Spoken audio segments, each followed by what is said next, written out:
એટલે મને soft copy મોકલાવી તો મેં રાત્રે 12 વાગ્યા સુધી તમારા બધાના ઇનોવેટિવ વાંચી દીધા. એટલે મને ધ્યાનમાં આવ્યું કે તમે બધાએ શું કર્યું છે. શિક્ષક એ ઇનોવેટિવ જ હોવો જોઈએ. એમાં ત્યાં 31 આવ્યા છે તો બરાબર છે, પણ બાકી સામાન્ય રીતે એ શિક્ષક ઇનોવેટિવ ન હોય તો એ શિક્ષક જ ન કહેવાય આમ જોવા જઈએ તો. એટલે તમે બધા ઇનોવેટિવ તો છો જ, પણ અમુક લોકોએ એનું ઇનોવેશન છે એનું પ્રદર્શન કર્યું છે. બાકી જે આજે મુલાકાતી આવ્યા છે એ પણ ઇનોવેટિવ હશે જ. અને ક્યાંક જઈએ ને ક્યાંકથી કંઈક મળે, કંઈક લઈએ, એ સતત શિક્ષકના મનમાં હોવું જોઈએ.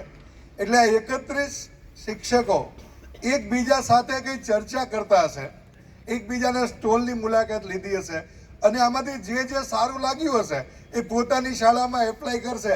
આ નક્કી છે, આ તો એને ઉદ્દેશ છે. પણ જ્યારે આવું કંઈક નવું નવું થતું હોય ને ત્યારે જે અભિપ્રાયો અલગ અલગ આવતા હોય ને એમાં ને ચર્ચાઓ જે લૂઝ ટોક થતી હોય ને ત્યારે આપણે અલગ વિચારતા થઈ જઈએ કે આ વાત સાચી છે. આવું બધું ચાલતું છે કે આ બધું ક્યાં હવે કરવાનું, ઠીક છે હવે બાકી શિક્ષક ને શિક્ષક રહેવા દો તો સારું છે. હવે ક્લાસમાં ભણવા દે તો ને આ બધું આંકડા મૂકવાના ને આપવાના ને એકમ કસોટી આ બધામાંથી બહાર આવીએ તો ભણાવવું ક્યારે અમારે? આ વાત કોઈક આપણને કેમ તો હા એ બધા થયો આપણે તો આ બધું આવું જ છે. પણ આ બધું તો છે જ, આ બધું રહેવાનું. આ બધા જે લોકો છે જે નિર્ણય કરે છે એ નિર્ણય કરતા ને શિક્ષણની કદાચ ખબર નથી, પણ આપણે એના નિર્ણયને ફોલો થવાનું છે, આ નક્કી છે. એ નિર્ણય તમારો બરાબર નથી એવું કહેવા માટે પણ અમે છીએ.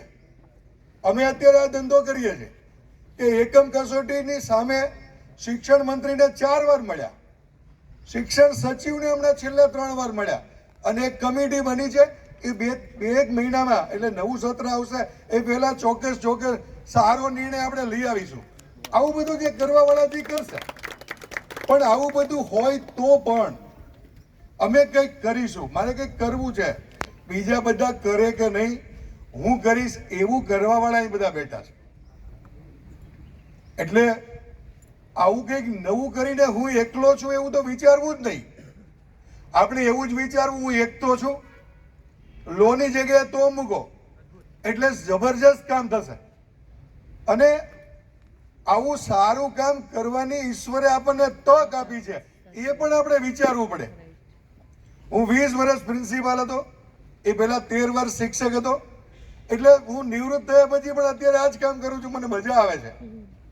પણ હું જ્યારે વિચારું છું ત્યારે મને ધ્યાનમાં આવે છે કે મારાથી ખૂબ સારું કામ થયું છે અને એનું કારણ મારી સાથેના લોકો પણ છે. હું રાષ્ટ્રપતિ એવોર્ડ લેવા ગયો ત્યારે પણ હું લગભગ અંદરથી રડતો હતો, અને નીચે ઉતર્યો પ્રણવ મુખર્જીના હાથે એવોર્ડ લઈને, ત્યારે તો રડતો જ હતો.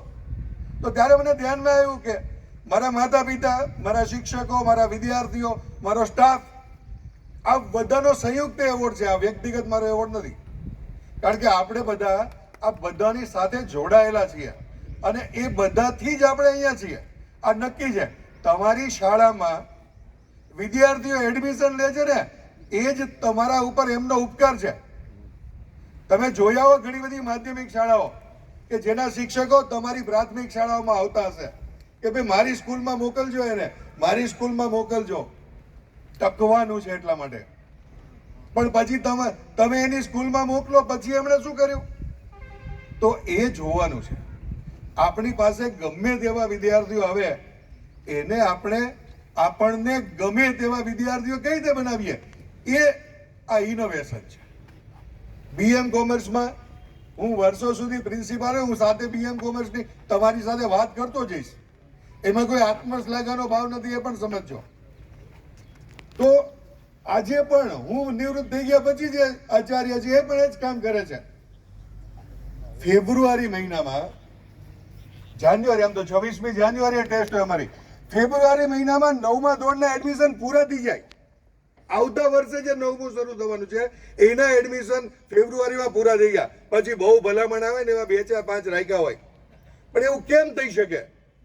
એના માટે પ્લાનિંગ ઇન એડવાન્સ અને પ્લાનિંગ ઇન ડિટેલ હોવું જોઈએ તમારી પાસે. એટલે તમારી સ્કૂલ માટે તમે એડવાન્સમાં પ્લાનિંગ કરો છો એ આમાં બધું દેખાય છે. તમારી જે કૃતિઓ અહીંયા રજૂ થઈ ને એમાં મને દેખાય છે. પણ શિક્ષક તરીકેનો તમારે રોલ કરવો છે ત્યારે હું પહેલા ઇનોવેશનની પછી વાત કરું, પહેલા શિક્ષકની વાત કરું. મને જ્યારે શિક્ષકનો ઓર્ડર આવ્યો ને ત્યારે મને સચિવાલયનો પણ ઓર્ડર આવેલો. એમાં ઇન્ટરવ્યુ નહીં, ક્લાર્કનો ઓર્ડર, પણ પછી એમાં પ્રમોશન હોય ને અત્યારે સેક્શન ઓફિસર કે એના કરતાં પણ આગળ થઈ ગયો હોય. પણ મને શિક્ષક બનવાની ઈચ્છા હતી એટલે હું શિક્ષક બન્યો. લાઠીદળ હાઈસ્કૂલ એક બોટાદ પાસે છે ત્યાં. તો બધા એવું કીધું ગાંધીનગર છોડીને તો ગામડામાં જાસ, તું મૂર્ખામી કરે છે. પણ મારા મનમાં એક શિક્ષક હતા, મારા 7મા ધોરણના ગણિતના શિક્ષક ગોવિંદભાઈ. એ મને ભણાવતા હતા તો મને એમ જ થતું હતું કે મારે ગોવિંદભાઈ જેવું બનવું છે. મારા 6ઠ્ઠા ધોરણના પણ એક શિક્ષક હતા, નામ બદલાવું છું એનું નામ જયંતિભાઈ. એ જયંતિભાઈ મને હું સ્કૂલમાં એટલે સારો 2-3 અમે નોકરિયાતના છોકરા હોય ને ગામડામાં વિજયપડી ભણતો હતો હું સાવરકુંડલા તાલુકામાં. તો એ થોડું ઘરે થોડું ધ્યાન આપતો હોય તો બીજા કરતા સારા હોય એટલે અમને કેપ્ટન બનાવે, અમને બીજું કામ સોંપે. અમને કામ સોંપે કે જાઓ તમે આ રેસલિંગમાં જઈ અને ચોખા ખાંડ આ બધું લઈ આવો ને મારા ઘરે મૂકી આવો. તો આપણને ગૌરવ થાય, આપણી પસંદગી કરી છે. એટલે હું ને મારો એક ભાઈબંધ એ ફૂટપટ્ટી લઈને નીકળ્યા, એની થેલી લઈને નીકળ્યા અને એનું રેસલિંગ ને બધું લઈ ઘરે મૂકી અને પછી પાછા આવ્યા અને થોડું રખડતા આવીએ. અને ક્લાસમાં કઈ તોફાન કરે કોઈ વિદ્યાર્થીઓ તો એની જવાબદારી અમારી. સાહેબ એ ટેબલ ઉપર પગ રાખે અને ક્યારેક ક્યારેક તો ઊંઘી પણ જાય અને અમે 2 જણા સાઈડમાં ઊભા હોઈએ, હલવાનું નહીં કોઈએ. 6ઠ્ઠા ધોરણમાં આપણને કઈ ખબર ન પડે, પણ પછી મને ખબર પડી ત્યારે મેં ધ્યાનમાં રાખ્યું કે હું ક્યારેય જયંતિભાઈ જેવો શિક્ષક નહીં બનું, હું ગોવિંદભાઈ જેવો જ શિક્ષક બનીશ. તમે બધા ગોવિંદભાઈ છો, આ ધ્યાનમાં રાખો. હું અહીંયા શિક્ષણ સમિતિમાં ડેપ્યુટી ચેરમેન હતો ને ત્યારે પણ શિક્ષકો સાથે વાત કરતા કરતા આ વાત કહેતો હતો કે તમે હંમેશા વિદ્યાર્થીઓના રોલ મોડેલ છો, ત્યારે તમે હંમેશા તમારે હંમેશા અપડેટ થતા જ રહેવું પડે. શિક્ષક તરીકે તમે સ્થગિતતા લાવી દો તો કાંઈ થાય જ નહીં. દરરોજ નવું આવે છે અને દરરોજ નવું શીખવાનું છે તમારે. એટલે તમારામાં હંમેશા જ્યાંથી પણ મળે ત્યાંથી શીખવાની ભાવના તમારામાં. એવું કહું છું એની અંદર હું પણ આવી જાઉં છું એવું તમારે માનવાનું. હું ડેપ્યુટી ચેરમેન હતો ત્યારે અમે બીજી શિક્ષણ સમિતિઓની મુલાકાત લેવા જતા હતા. તો રાજકોટ કોર્પોરેશનમાં મુલાકાત લેવા જવાનું થયું ત્યારે કોર્પોરેશનની એક સ્કૂલ કે જે ઇનોવેટિવ કહેવાતી હતી ત્યાં પ્રવીણભાઈ રૂપાણી ચેરમેન હતા. એ પ્રવીણભાઈ રૂપાણી એટલે વિજયભાઈ રૂપાણીના મોટા ભાઈ. તો એણે મને કીધું કે મને કે આ સ્કૂલ અમારી એવી છે કે ગ્રાન્ટેડ બીજી બધી સ્કૂલોમાં એડમિશન લેવા ન જાય પણ આ સ્કૂલમાં અમારે લાઈન લાગે. બીજું આ તો સારું કહેવાય. તો જુદી જુદી ક્લાસમાં ગયા તો એક ક્લાસમાં ગયા તો 3જા ધોરણનો વર્ગ. તો ત્યાં જઈને બધાને પૂછ્યું, પ્રવીણભાઈએ બેન એક ભણાવતા હતા, હિન્દી કે એવું કે ભણાવતા હશે એવું લાગ્યું અમને. પછી પ્રવીણભાઈ બધાને પૂછ્યું કે આ બેન તમને ભણાવે છે એનું નામ કેટલાને આવડે છે? તો કોઈ આંગળી ન ચૂકી. લગભગ 3-1 મહિના તો થઈ ગયા હતા એ સત્ર શરૂ થયા. તોય તે 2-3 જણા આંગળી ચૂકી એને ઊભા કર્યા તો કે સિસ્ટર ને બેન ને એવું પણ નામ ભૂલ્યા નહીં. પછી પ્રવીણભાઈ બધાને પૂછ્યું કે તમને કયા શિક્ષક સૌથી વધુ ગમે? નામ પૂછ્યું તો બધાએ કીધું રમેશભાઈ. તો કે રમેશભાઈ કયો વિષય લે છે? તો કે ગણિત. તો કે ગણિત લે છે તોય તમને બહુ ગમે? તો કે અમને બહુ ગમે. આ 3જા ધોરણવાળા ટેણિયા.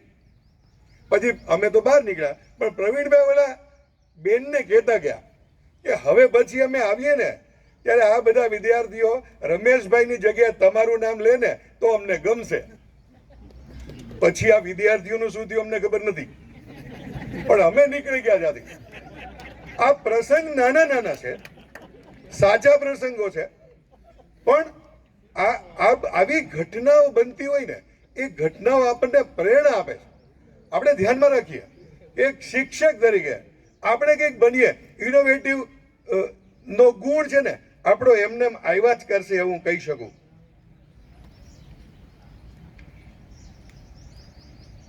છેલ્લા 10 વર્ષથી હું ને હિરેનભાઈ મને 12-13-14 વર્ષ પહેલા રાજ્ય કક્ષાનો રાષ્ટ્રપતિ આપતો એવોર્ડ મળ્યો. પછી મને કોઈક એવોર્ડ આપે ને તો મને કહું કે ભાઈ મને સર્વોચ્ચ એવોર્ડ મળી ગયો છે, હવે મને એવોર્ડ નથી જોતો. તો એમ કે તો પછી તમે અમારી સમિતિના સભ્ય બની જાઓ, એવોર્ડ કોને આપવો એનો. તો એમ કીધું એમાં રહીએ. પણ જિલ્લાની જે કમિટી બને છે રાજ્ય કક્ષાના રાષ્ટ્ર કક્ષાના એવોર્ડ માટે, એમાં હું ને હિરેનભાઈ વર્ષોથી 10-12 વર્ષથી તો છીએ જ તે કે આ બધા શિક્ષકોનો ઇન્ટરવ્યુ લેવાનો, એની સાથે વાતચીત કરવાની, એની ફાઇલ જોવાની ખાસ કરીને. તો બધી ફાઇલ જોઈએ તો ધ્યાનમાં આવે છે કે એણે જબરજસ્ત કામ કર્યું, બહુ સરસ કામ કર્યું. આ બધા જે અમુક વ્યક્તિગત હું મળ્યો ન પણ એ બધાને અત્યારે જોયા તો એ બધાના નામ મને આવડે છે. અને અમુકની વાત પ્રાથમિકના શિક્ષકોને એમને ખબર ન હોય ને, એટલે મારે પૂછવું પડે હિરેનભાઈને કે ભાઈ આ ફાઇલ તો આની જોરદાર છે, પણ ખરેખર આ બરાબર છે કે નહીં?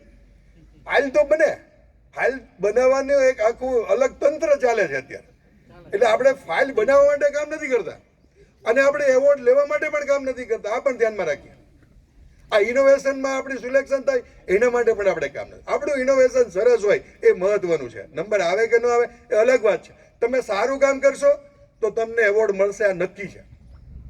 એવોર્ડ મેળવવા માટે આપણે કામ નથી કરતા, આ પણ નક્કી છે. આ ધ્યાનમાં રાખીએ અને આપણે આપણું શિક્ષકત્વ છે એ વધુમાં વધુ પ્રબળ બને એના માટે પ્રયત્ન કરીશ. અને આપણે કામ જ કરતા રહીએ. જે કરી શકે છે એ કામ કરે છે અને જે નથી કરી શકતા એ ટીકા કરે છે.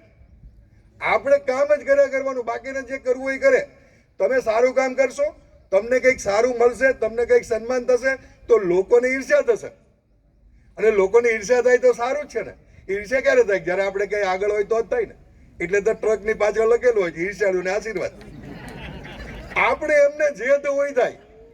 આપણે આપણું કામ શ્રેષ્ઠ કેમ થાય એ વસ્તુ ધ્યાનમાં રાખવાની છે. અને ઇનોવેશન છે એ ખાલી આ કાર્યક્રમ પૂરતું નથી, એ દૈનંદિન છે.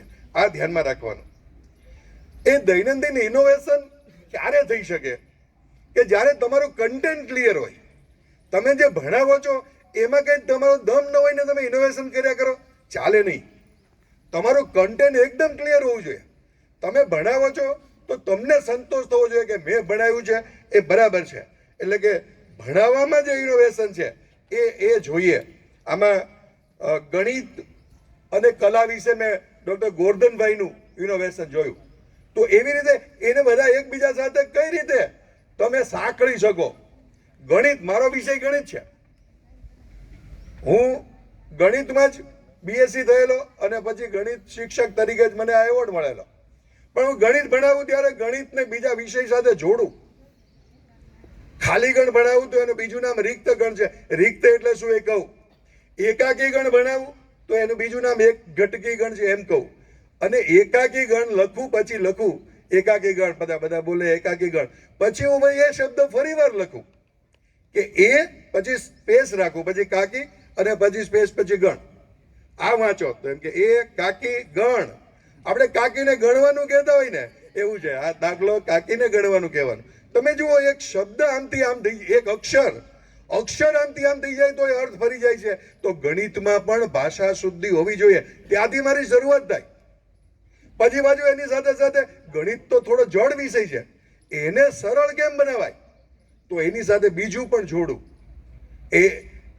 એની આ જે વાક્ય, બીજું એક વાક્ય બોલું કે એક ચૂંટણી છે તો એ ચૂંટણી વખતે ભાજપ વાળા લખી ગયા, કોંગ્રેસ ભાજપ વાળા લખી ગયા દેશ બચાવો, ભાજપ વાળા એવું લખ્યું દેશ બચાવ, કોંગ્રેસ વાળા લખ્યું દેશ બચાવો કોંગ્રેસ જ લાવો, એવું એને લખ્યું હતું. તો ભાજપ વાળા નીકળ્યા એને નવું ન લખ્યું, પણ એને કોંગ્રેસ જ લાવવું છે ને, એને જ છે ને એ કોંગ્રેસ લાવોની વચ્ચે, લાવોની બાજુમાં મૂકી દેજો. દેશ બચાવો કોંગ્રેસ જ લાવો એને બદલે કોંગ્રેસ જલાવો. તમે જુઓ ખાલી અક્ષર અહીંથી અહીં મૂકી દીધો તો શું થયું? તો આનો અર્થ ફરી ગયો. પછી કાકાએ કાકીને કીધું કે કાચના કબાટમાંથી કાચી કરીને કચુંબર આની યારે હું જોડી દઉં. આમાં તો ગણિત નથી, પણ આ વર્ણાનુપ્રાસ છે. ગણિતને ગુજરાતી સાથે શું સંબંધ, તો હું એની સાથે ગુજરાતી બરાબર જોડું. કલાબીની કવિતા પણ મારા ગુજરાતીના શિક્ષક લાલજીભાઈ પરમાર હતા. બહુ સરસ શિક્ષક. એ ગાય તો હું જ્યારે આચાર્ય તરીકે બધાના લેક્ચર જોવા જાઉં ને ત્યારે હું એમાં શીખીને આવું. મને જે શિક્ષકોએ ભણાવ્યું છે એને ભણાવેલું મને યાદ છે. ઉગે છે સુરખી ફરી રવિ મૃદુ હેમંતનો પૂર્વમાં, ભૂરું છે નભ સ્વચ્છ સ્વચ્છ દિશતી એકે નથી વાદળી. એનું બાજુ રાગમાં આવે ભૂરું છે. કયું ગીત હતું? ઉગે છે સુરખી ભરી રવિ મૃદુ હેમંતનો પૂર્વમાં, ભૂરું છે નભ સ્વચ્છ સ્વચ્છ દિશતી એકે નથી વાદળી. ત્યાં દૂર ધૂળ ઉડતી નજરે પડે છે ને અશ્વ ઉપર ચડી નર કોઈ આવે. હું તો ગણિતનો શિક્ષક છું, પણ આ પહેલું છે શાર્દૂળ વિકૃતિ છંદ છે અને બીજો છંદ છે લગભગ માલિની છંદ છે. આવા 3, 4, 5 છંદ આ ગ્રામ માતામાં આવે છે કલાભીની કવિતામાં. તો આ છંદ પણ શીખાય સાથે. અક્ષરમેળ ને માત્રામેળ કઈ રીતે છે એ પણ તમે કહી શકો. યમાં તારા જ ભાન સલગા એને એવી રીતે તમે કહો કે જેના કારણે એને ગમે બોલું એમાં તારા જ ભાન સલગા, તારું ભાન સળગી ગયું એટલે આ તો કે જુદું. જસા જસા યલગા યમનસો ભલગા. તમે જુદું જુદું એને સમજાવો. એની પછી તો કેટલાય છંદ છે જે આપણને ખબર નથી. તો મારે વિજ્ઞાનમાં એને લાવવું હોય તો વિજ્ઞાનમાં હું એને લાવું. આવું મને વિચાર આવે કે આણે આ સૂત્ર બનાવ્યું તો વિજ્ઞાનમાં સૂત્ર કેમ ન બનાવાય? તો વિજ્ઞાનમાં સૂત્ર બનાવવું. એક પેટ્રોલિયમનું વિભાગીય નિસ્યંદન આવે, એમાં પેટ્રોલ ને એવું બધું આવે, એમાં પેટ્રોલિયમમાંથી શું બને તો એમાં મેં સૂત્ર બનાવ્યું પનકડી ઉબડા. બધાને કહું બોલો તો કે પનકડી ઉબડા. આપણે ક્રમ બદલાઈ જાય એને બદલે પેટ્રોલ, નેપ્થા, કેરોસીન, ડીઝલ, ઊંજણ તેલ, બળતણ તેલ ને ડામર. પનકડી ઉબડા યાદ રાખો એટલે આનો ક્રમ ભૂલાય જ નહીં. અને બીજું બધું ક્યારેક કન્ફ્યુઝન થાય આપણને. એસિડ ને બેઝ ની વાત કરતા હોય તો ભૂરા ને લાલ બનાવે, લાલ ને ભૂરો બનાવે. તો પરીક્ષા વખતે વિદ્યાર્થીને થાય ભૂરા લાલ હશે કે લાલ ને ભૂરો હશે? તો અમે એને કીધું કે તમારે બરાબર યાદ રાખવાનું, એક ભૂલ બે લાફા. તમને એક ભૂલ ને બે લાફા. એસિડ છે એ ભૂરા ઉપર અસર કરે અને બેઝ છે એ લાલ ઉપર અસર કરે. તોય ન સમજાય તો અમારે એક અભેસિંગ કરીને ભણતો હતો. મેં કીધું અભલાને યાદ રાખવાનો. અભલો એટલે એસિડ ભૂરા ને લાલ બનાવે. આ ઇનોવેશન છે. તમે તમારા વિષયમાં આવા પ્રકારનું નાનું નાનું જે કંઈ બનાવી શકો એ બધું ઇનોવેશન છે. આ ઇનોવેશન એ વિદ્યાર્થીઓને હંમેશા યાદ રહેશે. એટલે ધ્યાનમાં રાખો કે સતત તમે એવું જ વિચારતા રહ્યો કે મારે કાલે આ ભણાવવાનું છે તો આ ભણાવવા માટે માનસિક રીતે હું શું તૈયાર થઈને જાઉં. તમારી ટેક્સ્ટ બુકમાં તમારે લખેલું હોવું જોઈએ કે આ મુદ્દો આવશે ત્યારે હું આ કહીશ. અને વિદ્યાર્થીઓને ખૂબ ગમે છે એટલે તમારા મનમાં પહેલા એ ટોપિક તૈયાર. નહીંતર વર્ષો વર્ષ આપણે પછી એવું થઈ જાય કે આપણે તો બહુ જ આમ તજજ્ઞ થઈ ગયા છીએ એટલે હવે તો આપણે વાંચીને જવાની જરૂર નથી. દરરોજ વાંચવાનું. 30 વર્ષના અનુભવ પછી પણ જ્યારે ભણાવવા જાવ છો ત્યારે અગાઉથી તૈયાર કરીને જવું જોઈએ એવું મને લાગે છે. એટલે પ્રયોગ દ્વારા વિજ્ઞાન શિક્ષણ એ વિંજોડા સાહેબે રજૂ કર્યું છે. પણ વિજ્ઞાન તો પ્રયોગ દ્વારા જ સમજાય અને પ્રયોગશાળા જ નથી આપણી સ્કૂલમાં. તો પ્રયોગશાળા ન હોય તો પણ વિજ્ઞાન સમજાય. તમે સજીવ નિર્જીવની વાત કરો છો અથવા તો વિઘટનકારી જે અવિઘટન કર. વિદ્યાર્થીઓ લઈ જાઓ પાંદડું જમીનમાં દાટી દો, એક પ્લાસ્ટિકનું જમીનમાં દાટી દો અને પછી 3 મહિના પછી જો કે પાંદડું ક્યાં ગયું, પ્લાસ્ટિક ક્યાં ગયું. વિઘટનકારી બીજું શું છે આ તે એ બધું તમે કરી શકો. સ્વચ્છતાને પણ સંજયભાઈ તાપણિયાએ વાંચે તે વિકસે એવું કર્યું છે. વાંચે ને એ જ વિકસે આ તો નક્કી જ છે. એ જ રીતે ભાષા સૌરભ એ શબ્દ ભંડોળ એ અમરજીતસિંહે મૂક્યું છે. તો આ બધું આની સાથે જોડાયેલું છે કે તમે દૈનંદિન વ્યવહારમાં આ કામ કરી શકો. એટલે વિજ્ઞાન કે ગણિત કે ભાષા આ બધું એકબીજા સાથે ઇન્ટર રિલેટેડ છે. એટલે એ રીતે આપણે કરવું જોઈએ. સામાજિક વિજ્ઞાનનો તો 2-3 પ્રોજેક્ટ છે આમાં. સામાજિક વિજ્ઞાન એવો વિષય છે વિદ્યાર્થીઓને કંટાળો આવે. વિદ્યાર્થીઓને આંકડાકીય માહિતી બહુ ગમતી નથી. પણ જે રાજપાલસિંહ વાળાએ જે પ્રકારનો પ્રોજેક્ટ રજૂ કર્યો છે એ સારો છે. એ જ પ્રમાણે દીપકભાઈએ નકશો કઈ રીતે બનાવો ને જોવો ને એ સંદર્ભે વાત કરી છે. તો ત્યારે આપણે ક્યારેય ગુજરાતી જોડી શકીએ કે નકશામાં જોયું કે ન કશામાં જોયું. આ એક ઉક્તિ જાણીતી છે. તો આવું કંઈ આવે તો એની સાથે જોડો.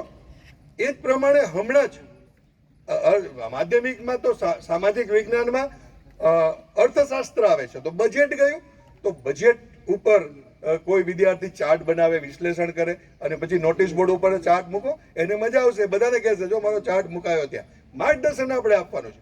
વિજ્ઞાન મેળામાં એની એ જ કૃતિઓ દર વખતે આવે. પવનચક્કી હવે ક્યાં સુધી મૂકીએ આપણે? વર્ષોથી 25, 30, 40 વર્ષથી પવનચક્કી આવે. તો એ તમારે ખાલી ભાગ લેવા પૂરતું ભાગ લેવું છે તો અલગ વાત છે. બાકી તમે બીજું કંઈક નવું કરવા માંગતા હોય તો એ ન ચાલે. તો અત્યારના આધુનિક શું થઈ શકે એવા પ્રકારનું વિચારો. વિજ્ઞાન મેળામાંથી અનેક સાધનો બન્યા છે, અનેક પ્રકારની નવી નવી એ શોધ મળી છે કે જે આગળ જતા એ આખી દેશ અને દુનિયાને કામ લાગી છે. પરમ કોમ્પ્યુટર એવી રીતે જ બન્યું છે જે સુપર કોમ્પ્યુટર આપવાની ના પાડી અમેરિકાએ આપણને, તો પરમ કોમ્પ્યુટર બન્યું એ આ વિજ્ઞાન મેળાની પ્રોડક્ટ છે. એ મહારાષ્ટ્ર બોર્ડની પ્રોડક્ટ છે, પૂનામાંથી આવ્યું. તો આ આપણામાંથી જ આપણા જ વિદ્યાર્થીઓ, એ વિદ્યાર્થીઓ ક્યારે કામ કરશે? જ્યારે તમે કરશો ને તો થાય. વિદ્યાર્થીઓને પોતાનું છે પણ તોય સંપૂર્ણ નથી. આપણું માર્ગદર્શન છે એ પ્રમાણે બધું કરવાના. ડોક્ટર મહેશભાઈ દાપડા છે અહીંયા સનાતનના પ્રિન્સિપાલ છે. એમની એ બોય સ્કૂલ છે. એક વખત સરસ કાર્યક્રમ હતો એમની સ્કૂલમાં અને એક રાસ રજૂ કરવાનો હતો. તો સરસ મજાનો રાસ રજૂ થયો. બધાએ વખાણ્યો બહુ. એ બધી દીકરીઓનો રાસ હતો એટલે બધાએ કીધું કે આ બધી દીકરીઓ બહુ સરસ રાસ રજૂ કર્યો છે, તમે તો ખૂબ સરસ. પણ તમે તો બોય સ્કૂલ છે, તમે આ દીકરીઓને ક્યાંથી લઈ આવ્યા? તો પછી દાપડા સાહેબે પછી કીધું કે આ તો અમારા દીકરાઓ જ હતા. તો વિચાર કરો, લોકોને ખબર ન પડી કે આ છોકરાઓ છે છોકરી બન્યા છે, લોકોને ખબર ન પડી. આ ભવાઈ બેસમાં આ બધામાં થાય એ અલગ વાત છે, પણ અહીંયા એમણે એવું બનાવ્યું કે જેના કારણે બધા જ આશ્ચર્યચકિત થઈ ગયા કે આ છોકરા છે, કોઈને ખબર જ ન પડી. એવું એમણે એમનું મેકઅપ કર્યો, એમને એવા પ્રકારની સાડી પહેરાવી અને આખો રાસ રજૂ કરાવ્યો. એવી કોમળતાથી રજૂ કરાવ્યો હશે કે લોકોને ખબર ન પડી. તો આ તો શિક્ષકનું ઇનોવેશન છે. એટલે તમે જ્યાં છો, જે પ્રકારનું થઈ શકે, જે પ્રકારનો પ્રસંગ છે, જે પ્રકારનું કામ છે, એ પ્રકારે તમે ગામ માટે પણ ઇનોવેશન તમે કરી શકો. એટલે આચાર્ય છે, ધારો કે હું આચાર્ય હતો તો મારે તો વહીવટ કરવાનો, સાથે બધું કામ કરવાનું. આ આવડી મોટી મારા 45નો સ્ટાફ હતો તો એ બધાને મેનેજ કરવું, આટલી મોટી સ્કૂલ સંભાળી થોડી અઘરી. અને પછી શિક્ષકો એક સાથે 5-7 ગેરહાજર હોય તો વધારે પ્રોબ્લેમ થાય. લગ્ન ગાળામાં ને બધા એવું થાય. તો અમે એવું કર્યું કે દરેક ક્લાસમાં 9 લોકોની ટીમ બનાવી. 2 ભાઈઓના કેપ્ટન, 2 બહેનોના કેપ્ટન અને 5 હોશિયાર વિદ્યાર્થીઓ. આ 9 લોકો ફ્રી પિરિયડમાં શું કરવાનું એ આખું મટીરિયલ એની પાસે હોય જ. એટલે ફ્રી પિરિયડમાં 9 જણાની ટીમ કામ કરે. એ સ્કૂલ એ ક્લાસમાં 5 તોફાની વિદ્યાર્થી ક્યાં છે એનું આ બધા સિલેક્શન કરી અને મને એના નામ આપવાના. એને કાંઈ તોફાન ન કરીએ ને તો એના વાલીને બોલાવવાના, એટલે ફરીથી તોફાન ન કરે. પણ આ 9 જણા એ ક્લાસનો કંટ્રોલ કરી શકે. મારા સ્કૂલમાં કોઈને પ્રોક્સીમાં જવાની જરૂર ન પડે, કોઈ જવાનું જ નહીં. આ 9 લોકો, પણ એ 9 લોકોને જેને ક્લાસ ટીચર હોય ને એને પહેલા મટીરિયલ આપી દીધું હોય એને કે આવું તમારી પાસે રાખવાનું. તમને જ્યારે આ ફ્રી પિરિયડ હોય ને ત્યારે તમારે આ પ્રશ્નોત્તરી કરવાની, તમારે આ વંચાવવાનું, તમારે આ મુદ્દો કહેવાનો, તમારે આ જનરલ નોલેજના પ્રશ્નો પૂછવા. આ વિદ્યાર્થીઓ પાસે એનું મટીરિયલ તૈયાર હોય. શિક્ષકોને રાહત થાય. પ્રિલિમ પરીક્ષા પછી 10મા 12માના પેપર જોવા બધા ગયા હોય. અમે ક્યારેય તે 9મા 11માની પ્રિલિમ એ શિક્ષકોના સુપરવિઝનથી નથી લેતા. એક્ઝામ વિધાઉટ સુપરવાઇઝર વર્ષોથી અમારે ચાલે મારી સ્કૂલમાં. એટલા માટે કે 10મા 12મામાં જે પરીક્ષા આપી આવ્યા છે ને એમાંથી સિલેક્ટ કર્યા હોય અમે એ 10-15 વિદ્યાર્થીઓ છે બધા આવી જાય, એને બોલાવી લઈએ અને એ ક્લાસમાં આટો મારે બધું જે કામ કરે. અમે શિક્ષકો તો હોઈએ જેટલા હોઈએ તો અમે ગ્રાઉન્ડમાં બેસીએ સંભાળવાનું. આને હું બહુ તો કોમ્પ્યુટરમાં જોયા કરું કે આ ક્લાસમાં કેવી વ્યવસ્થા છે, કે પ્રોબ્લેમ નથી ના થાય, પણ કાંઈ પ્રોબ્લેમ ન થાય. પહેલાથી એવું વાતાવરણ બનાવ્યું હોય તો આ બધું એક એવા પ્રકારનું ઇનોવેશન છે કે આપણે વિદ્યાર્થીઓમાં અમુક પ્રકારના ગુણો નાખીએ છીએ, આપીએ છીએ કે એને ભવિષ્યમાં એમાં રહેશે. જે સુપરવિઝન કરવા ગયો હશે એ વિદ્યાર્થીમાં પણ નેતૃત્વના ગુણ આવશે અને વિદ્યાર્થી જે શિક્ષક વગર પરીક્ષા આવે છે આપે છે એમાં પણ પ્રામાણિકતાના ગુણ આવશે. તો આ બધું સ્વાભાવિક ક્રમમાં એમાં આવે એવો પ્રયત્ન કરીએ. હમણાં 21મી ફેબ્રુઆરી આવશે, વિશ્વ માતૃભાષા દિવસ છે. આપણે વાંચે ગુજરાત તો થયું, અમારે દર વર્ષે વાંચે બીએમ હોય. એ દિવસે વિશેષ પછી 4 પીરિયડ બધાએ વાંચવા, તો છૂટા છૂટા બેસે ગ્રાઉન્ડમાં અને બધા પોતપોતાની રીતે વાંચે. અહીંયા તો કેટલાય એવી સ્કૂલવાળા છે કે જેના ગ્રાઉન્ડમાં કેટલા બધા વૃક્ષો હોય, બાકી એકદમ સરસ વાતાવરણ હોય, તો ત્યાં છૂટા છૂટા બેસીને બધા વાંચે. શું વાંચવાનું એ પણ નક્કી કરવાનું. અમે એક સાહિત્ય સપ્તાહ પણ ઉજવીએ એ સમયે, કે દરરોજ એક કોઈને કોઈ સાહિત્યકારને બોલાવવા, એની સાથે વાત કરવાની. કોઈ લેખક હોય તો એની સાથે, કવિ હોય તો એની સાથે. ધારો કે મનોહર ત્રિવેદી છે, તો 10મા ધોરણમાં એનું કાવ્ય આવે છે, પપ્પા હવે ફોન મૂકું, તો એને બોલે એ પોતાનું કાવ્ય રજૂ કરે, પપ્પા હવે હું ફોન મૂકું, અને એ કાવ્ય આસ્વાદ કરાવે તો વિદ્યાર્થીઓ રડી પડે. અમે માય ડિયર જેવીને બોલાવતા હતા. છકડો જ્યારે આવતો, અત્યારે જ નથી આવતું, તો છકડો માટે તેની આવે તો બધાને બહુ મજા આવે. એને મજા આવે, કારણ કે એને લખેલું પ્રકરણ છે. મહેન્દ્રસિંહ પરમાર કાલે આવવાના છે, એનું એક પ્રકરણ રખડું એ છે, પ્રવાસ વર્ણન છે, તો એને બોલાવીએ કે આ વિદ્યાર્થીઓ સાથે વાત કરો ને. આ માટે આચાર્યની અને શિક્ષકની દ્રષ્ટિ જોઈએ, અને એને કામ કરવા દેવું વાતાવરણ જોઈએ, તો થઈ શકે. એટલે આપણે એવું વાતાવરણ ઊભું કરવા પ્રયત્ન કરીએ કે જેના કારણે આપણે આવું કામ કરી શકીએ. અને આપણે પુસ્તકની વાત કરીને અહીંયા એક સંજયભાઈ ટાપણીએ વાંચે તે વિકસે કીધું છે, એ જ પ્રમાણે વાર્તા કથનનું સ્નેહલબેને લીધું છે. અને હિંમતભાઈ છે, એણે જન્મ દિવસે એક પુસ્તક આપે બધાને, લાખો રૂપિયાના પુસ્તક એમણે આપી દીધા. હું તારા ખિસ્સામાંથી આપવું ને અઘરું છે, પણ હું મારી સ્કૂલની વાત કરું, હું જુદું કહેતો હતો. હું આપવાની વાત તો કરતા જ હતા, એ ઘણી બધી વાતો છે, એ નહીં કરો અત્યારે. પણ આ સાહિત્ય પર્વમાં જ્યારે અમે વાંચે બીએમ કરીએ ને, ત્યારે બધા જ વિદ્યાર્થીઓને એવું કહીએ કે તમારે એક વધુમાં વધુ 20 રૂપિયા વાળું પુસ્તક સારું હોય ને એવું લઈને સ્કૂલને ભેટ આપવાનું. એનાથી મોંઘું નહીં આપવાનું, પણ 20 રૂપિયા સુધીનું. તો એટલા બધા પુસ્તકો આવી જાય અમારી પાસે કે અમારી પાસે થેલો ભરાઈ જાય, 2 થેલા ભરાઈ જાય. પછી ફ્રી પિરિયડમાં જે શિક્ષકો છે ને એ તો વિદ્યાર્થીઓ ક્યારેક શિક્ષક નહીં અને બીજી પ્રવૃત્તિ ન હોય ને, તો આ થેલો લઈને ક્લાસમાં જાય અને બધાને આપવાના કે આ પુસ્તક વાંચો, અને કદાચ અધૂરું રહે તો ઘરે લઈ જાઓ, અને પછી પાછું લઈ આવવાનું અને લાઇબ્રેરીમાં જમા કરાવી દેવાનું. કદાચ કોઈ ન જમા કરાવે તો ચિંતા નહીં. બાલ ભારતી શ્રેણીની બધી જ પુસ્તિકાઓ એ અમે 3-4 સેટ લાવીએ, એના થેલા બનાવેલા હોય. ફ્રી પિરિયડમાં એનો જે કેપ્ટન હોય ને એ જે થેલો લઈ જાય ને ક્લાસમાં બધા વાંચે. કયા સમયનું કઈ રીતે ઉપયોગ કરવો એ આપણા હાથમાં છે, આ પણ ધ્યાનમાં રાખો. એટલે જીતેશભાઈ ચૌહાણ છે, એણે પણ 100 કરતાં વધુ પુસ્તકોનું વાંચન વિદ્યાર્થીઓ કરે ને એવા પ્રકારનું સરસ એ પ્રેરણાથી પાંગરતું જીવન કર્યું છે. પણ વાંચશે તો પ્રેરણા મળશે, વાંચશે નહીં તો એને પ્રેરણા ક્યાંથી મળશે? મોબાઈલ, ફેસબુક, વોટ્સએપ આ બધામાંથી અત્યારની પેઢી બહાર નીકળતી નથી. અનેક પ્રશ્નો આપણે જોઈએ છે કે મોબાઈલથી કેવા પ્રશ્નો થાય છે. ગઈકાલે જ ઓજમાં એક છોકરાને એના પપ્પાએ 5-6 ઘા ઝીકી દીધા. શું કામ? એ છોકરો એ છોકરીને મેસેજ કરતો હતો કે ફોન કરતો હતો એટલા માટે. તો આવી ઘટનાઓ સતત બને છે, આપણી સ્કૂલમાં પણ બનશે, આપણી સાથે પણ બનશે. ત્યારે શું કરવું ને એ પણ આપણને ખબર. પણ એ પહેલા આ વિદ્યાર્થીઓની માનસિકતા ખૂબ સારી બને એના માટે શું કરવું? તો એના માટે પણ આપણા માઇન્ડમાં ઇનોવેશન ચાલવું જોઈએ. એટલે વિજ્ઞાન અને વિજ્ઞાન મેળાની સાથે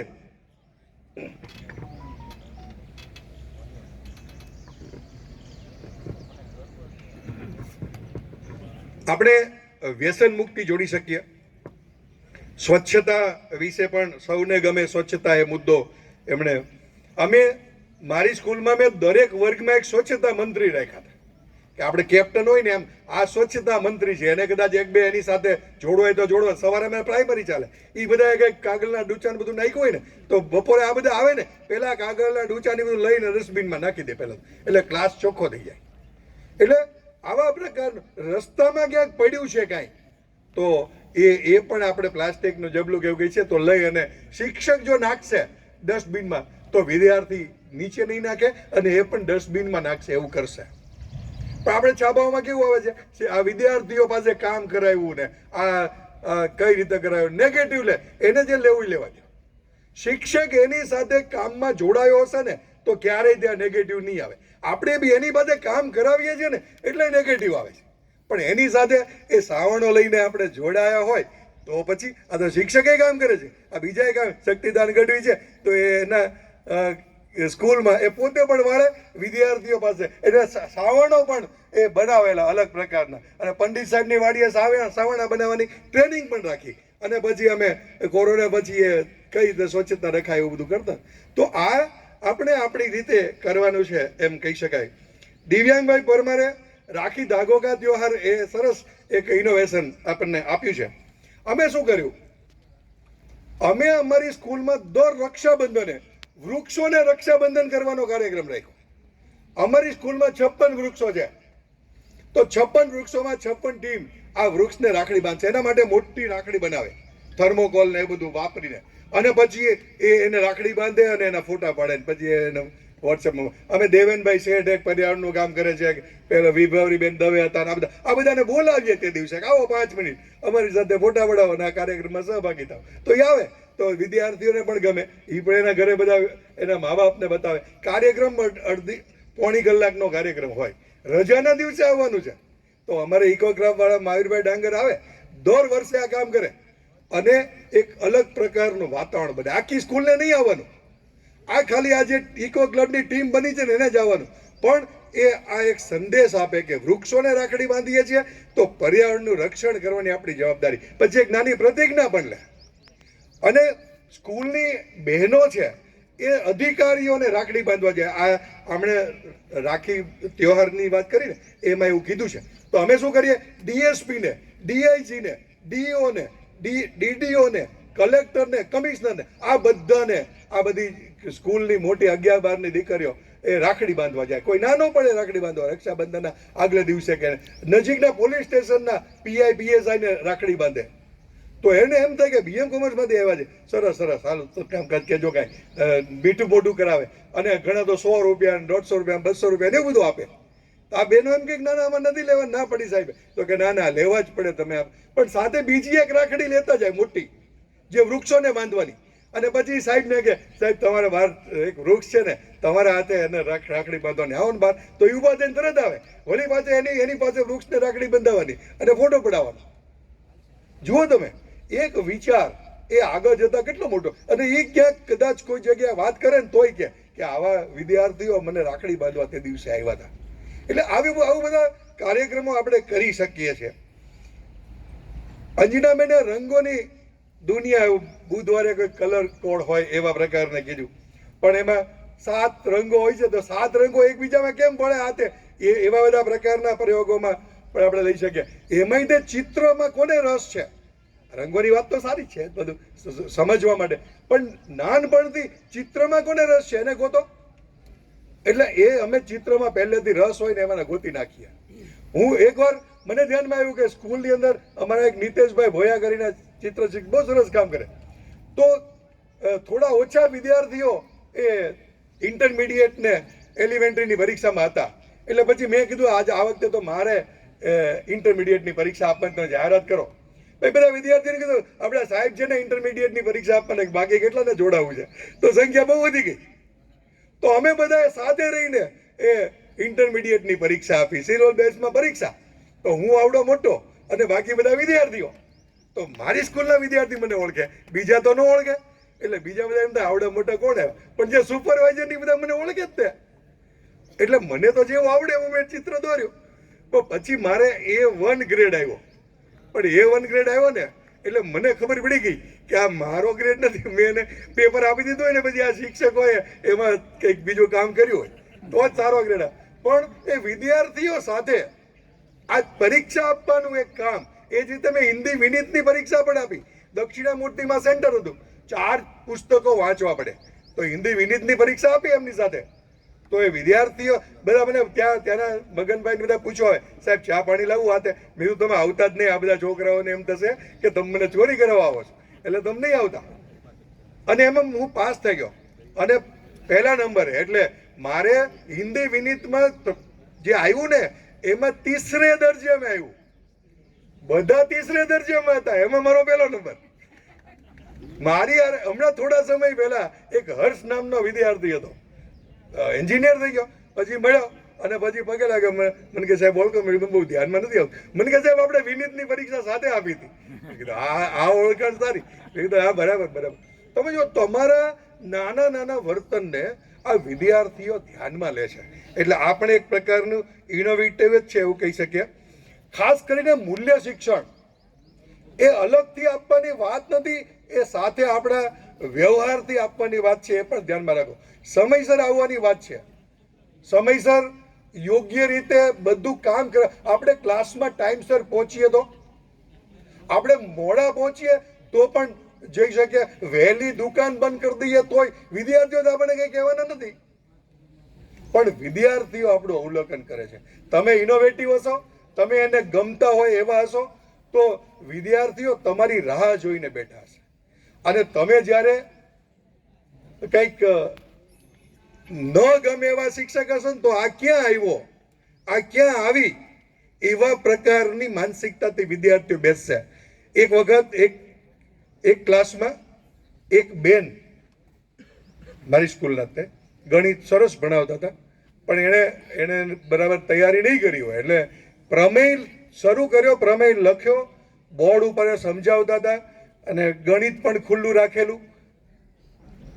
એની પ્રતિજ્ઞા, આકૃતિ, પગ સાધ્ય લખ્યા પછી એને સાબિતી બીજી લખવા માંડ્યા. એ પ્રમેયની સાબિતી નહોતી.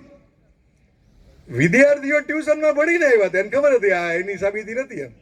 એને તો ખબર હતી આ બેન ખોટું લખે છે, પણ એને કોઈ કીધું નહીં. આખું પૂરું થઈ ગયું ને પછી એક વિદ્યાર્થી આંગળી ઊંચી કરી, પછી કે બેન આ સાબિતી તો આમાં આવી છે. તો બેને જોયું તો ધ્યાનમાં આવી ગયું કે હાલે આ તો મેં આ ટેબલ ઉપર આ મેચ મૂક્યું હતું ને એનું પાનું ફરી ગયું છે આમથી આમ, તો મારે બીજી સાબિતી લખાઈ ગઈ. તો તરત જ એને બોર્ડમાંથી બધું એને સ્વીકાર્યું નહીં કે મારી ભૂલ છે, પણ બોર્ડમાંથી બધું ભૂસી અને પછી હવે ખીજાઈ ગયા. તમે શાંતિથી બેસો, તમને કઈ ખબર નથી પડતા એમ કહીને સ્ટાફ રૂમમાં જઈને બેઠા. એને પીરિયડ પૂરો થઈ ગયા પહેલા પછી એને બે કેપ્ટનને બધા આવ્યા. મને કહે સાહેબ આવું થયું તો આ બેને આવું કર્યું, એને ખોટું લખ્યું તો અમે કીધું તો અમારી ઉપર ખીજાણ, અમને કંઈ થશે નહીં ને. હું તમને કાંઈ નહીં, તો તમે બેસી જાઓ.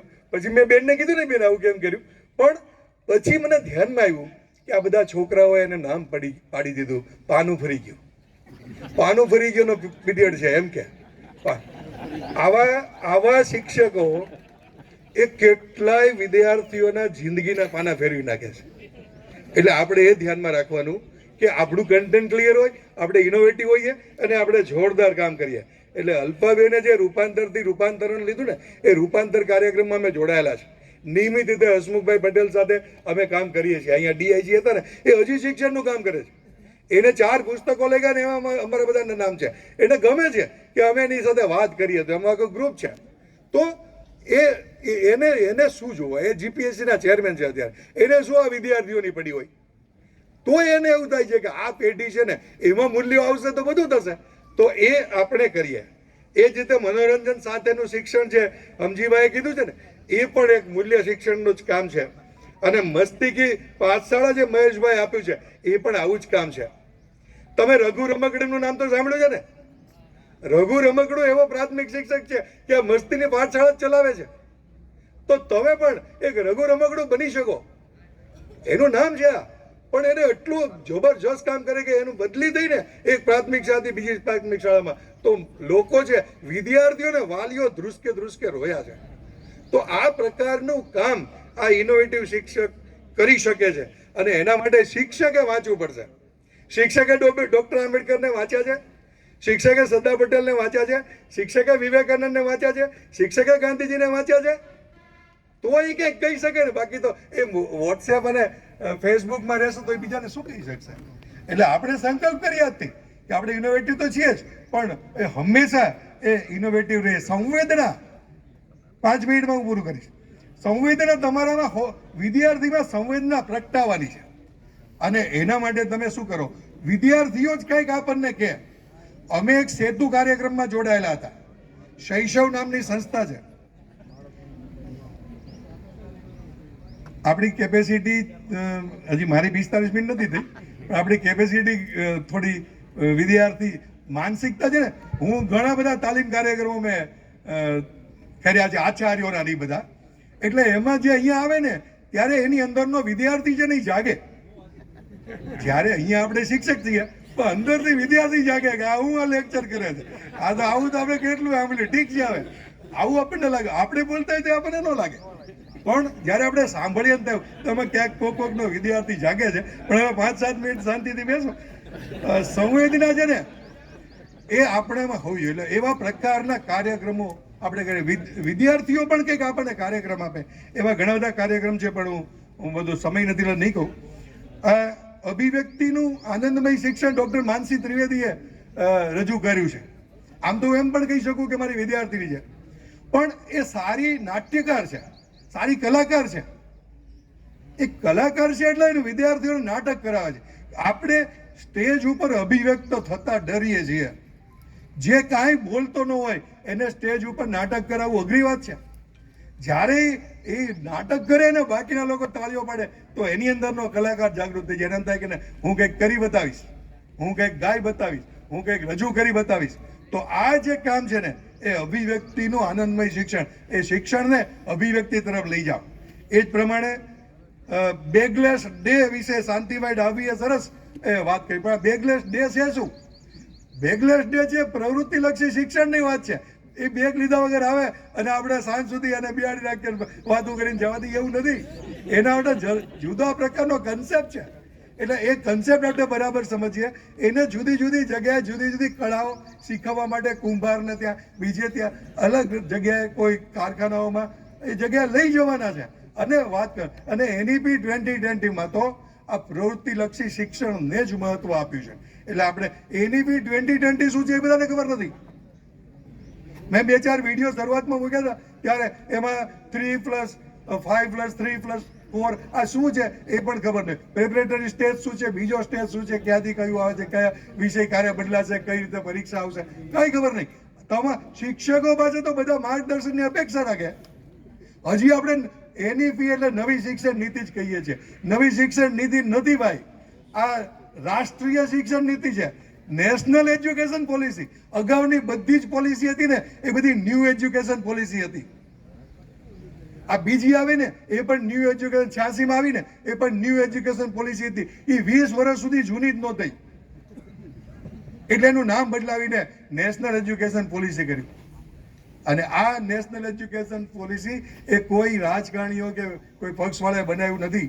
આ ડૉક્ટર કસ્તુરી રંગન એણે બનાવેલી છે અને બધાના સૂચનો લઈને બનાવી છે. એટલે એકદમ વૈજ્ઞાનિક છે. એટલે આપણે બધા સમજીએ. દાપડા સાહેબે એના સંદર્ભમાં જ અહીંયા વાત કરી છે, આપણે જોઈ શકીએ. સહશૈક્ષણિક પ્રવૃત્તિને રાજેશભાઈ રાજગુરુએ વાત કરી છે. તો સહશૈક્ષણિક પ્રવૃત્તિ શું છે? તો આ જ છે. એ ઇનોવેટિવના સંદર્ભમાં એ આપણે નવા મૂલ્યવર્ધક કાર્યક્રમો આપણે કરવા. આ બધું કરવા માટે માધ્યમ શું છે? તો માધ્યમ આપણી શાળા છે. તો શાળા વિદ્યાર્થીને ગમે એવી કઈ રીતે બનાવાય. હું જુદી જુદી શાળામાં જાઉં ત્યારે ઘણું શીખીને આવું. ધ્રુવ દેસાઈ કે આ તે બધા એની શાળાઓ મેં જોઈ છે, આ મિતુલભાઈની બીજી બધાની. તો એ શાળામાં પ્રવેશતા જ આપણને ગમે. એને બધા કવિઓના જે બે પંક્તિઓ ટાંકી છે એ તમે જાઓ ને એટલે 2 પંક્તિ હોય અને એની નીચે કવિનું નામ હોય. તો મને ખબર પડી મારા પત્ની છે કવયત્રી છે એટલે એની 2 પંક્તિ ત્યાં લખી છે. મેં તો તારી પંક્તિ તો ત્યાં દિવાલ ઉપર લખી, હાલો આપણે જોવા જઈએ. તો આ પ્રકારનું જે એ પણ ઇનોવેશન જ છે એક પ્રકારનું. તો આવા પ્રકારનું એક વિદ્યાર્થીઓને વાલીઓને ગમે તેવું વાતાવરણ તમે ઊભું કરી શકો. જગદીશ્વરાનંદ પ્રાથમિક શાળા મુકેશભાઈ છે, એમણે પણ જે પ્રોજેક્ટ રજૂ કર્યો ડિજિટલ વાળો, પણ એ સ્કૂલમાં તમે પ્રવેશો ને તો તમને ખબર પડે કે આ સ્કૂલ કેવી બનેલી છે. ત્યાં દરરોજ કેટલી બધી પીળી બસો આવે છે. નારીમાં પીળી બસ એટલે આ બધા સેલ્ફ ફાઇનાન્સ વાળા લઈ જવા આવે. પણ આ સ્કૂલમાં એ સંખ્યા ઘટતી નથી. શું કામ? કારણ કે આવા શિક્ષકોને એવું બધું પ્રબળ આકર્ષણ છે કે ત્યાં ગામના લોકો એ બધા મૂકતા હશે પણ પછી તો એને એમ જ થાય કે આ શાળા મૂક્યા હોત તો સારું હતું. એ જ રીતે નાથાભાઈ ને ફાઇલ તો હું ઘણા સમયથી જુદું વાતમાં અમે વાત કરતા હતા. એમને મળ્યો થોડાક સમય પહેલા જ તે. પણ એનું કામ પણ એવું છે, વેકેશન નહીં ભોગવતા શિક્ષક કહેવાય છે. જેણે 12 થી 5 કામ કરવાનું છે ને એ ક્યારેય ઇનોવેટિવ કામ ન કરી શકે. આ નક્કી છે. તમારામાં 24 કલાક તમારા બાળકો માટેનો ફ્રેમ હોય ને, એના વિશેનો જ વિચાર હોય ને, તો જ તમે આ કામ કરી શકો. આ પણ ધ્યાન રાખશો. એટલે રાહુલભાઈએ સંસ્કૃતનું ઇનોવેશન આપ્યું છે. સંસ્કૃતને હિન્દીને બહુ મહત્વ નથી મળતું, એટલે નરેન્દ્રભાઈએ હિન્દીને આપ્યું છે. તો એ બધા ભાષાઓને પોતે આત્મસાત કરી છે અને વિદ્યાર્થીઓ કઈ રીતે કરી શકે એવું આખું વાતાવરણ ઊભું કરવાનું કામ આ શિક્ષકોએ કર્યું છે. તો એના માટે તમારું વાંચન, હું 2-4 શબ્દો કહું છું, તમને ખબર જ હશે. એની બી તો વાત કરી મેં, નેશનલ એજ્યુકેશન. પણ FLN એવું આપણે વાંચીએ કર્યા, પણ FLN એટલે શું હશે? પછી ORF આપણે વાંચીએ કર્યા, પણ ORF શું હશે? Open reading frame. આવું બધું તો જુદું જુદું આવે. આપણે JSK ની ખબર છે? જય શ્રી કૃષ્ણ ઓલામાં લખીને આવે વોટ્સએપમાં JSK, તો એ ખબર. તો આ બધા JSK જ છે આપણા. એટલે આ બધું નિપુણ, આપણે નિપુણ ભારત કહીએ છીએ, તો નિપુણનો તો કેટલો લાંબો આપણને ઉચ્ચાર યાદ ન રહે. પણ national initiative four proficiency in reading with understanding and ન્યુમરસી, આવું લાંબુ એનું નામ છે. NCF નેશનલ કરિક્યુલમ ફ્રેમવર્ક, આ બધાને ખબર છે 2005નું હતું. એટલે પણ અત્યારે નેશનલ કરિક્યુલમ ફ્રેમવર્ક SE આવે છે. તો આપણને ત્યાં SE એટલે કંઈ નવું હશે? કાંઈ નવું નથી. સ્કૂલ એજ્યુકેશન જોડ્યું છે એમાં. NCF, SE, SEF, SE આવા પ્રકારના શબ્દો આવે છે. પરખ, આપણને ત્યાં પરખ એટલે પરખવાની વાત છે. લાંબુ નામ છે પરખ, તો બહુ અગત્યનું, NEP માટે બહુ જ અગત્યનું છે.